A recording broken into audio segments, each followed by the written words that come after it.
my favorite wrestler growing up was Bret Hart. Bret Hart is the furthest thing away from deathmatch wrestling. When I did my first deathmatch, it was just to, hey, let me do this once. I didn't know anything about deathmatch wrestling, had no idea. The only thing, if you were to say deathmatch wrestling to me, I would think ECW.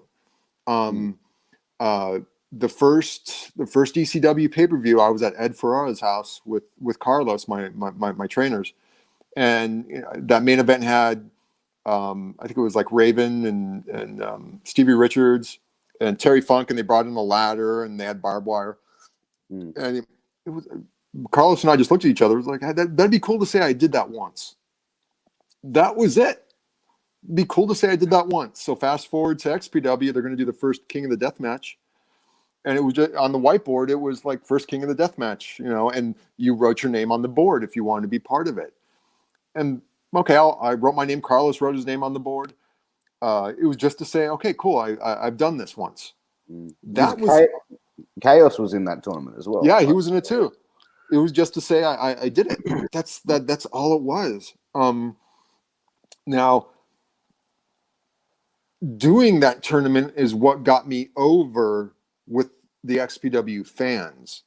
Because prior to that, I had only done matches as Messiah like once or twice, maybe 3 times. But I always took the approach of just balls to the wall. Go out there and do your best. So I had all these ideas and everything, and worked Johnny Webb the first round, did all right. Went over on Webb, and then I worked Supreme, and Supreme went over on me.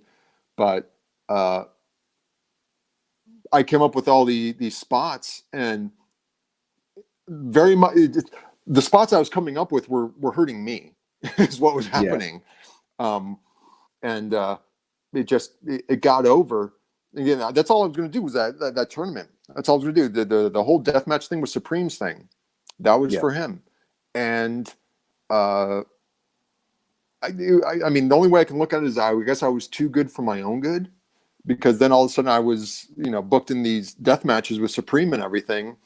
Again, not because I like pain or because I like doing that stuff. I mean, I have people that come up to me when I do go to the shows, and they're like, "Hey, man, I loved it when you did this," or "The reason I do deathmatch wrestling is because like you and Sick Nick Mondo."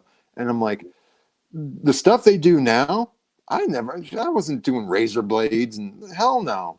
Like I'm barely, an all right looking dude. I'm not trying to fuck myself up any more than I have to. But I always took the approach. I'm not going to complain about it. I'm going to go out there and do my best. And during that tournament, the following month when we had our next show, I'll never forget, my music hit and this huge pop happened. And it was, I got over with the crowd because of doing those matches with Supreme and Webb, doing those because not that I was innovative or anything like that, but I was doing springboards and stuff like that. No one was really doing springboard leg drops and stuff like that. I mean, now everybody does that stuff, but back then no one was really doing it. Let alone, a springboard into a thing of thumbtacks. No one was doing that. So again, it did get to a point, especially in CZW, where I had to take John aside and say, dude, I don't want to do this.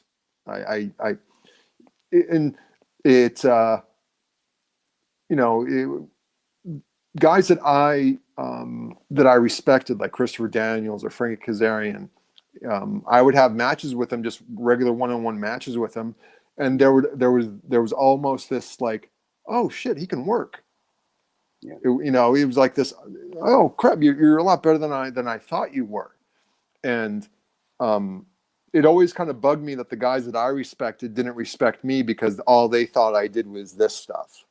When that wasn't my aspiration, that's not what I wanted to do. But at the same time, I never complained about it. If that's what you want me to do, I'm going to do it. I'm going to do it to the best of my ability.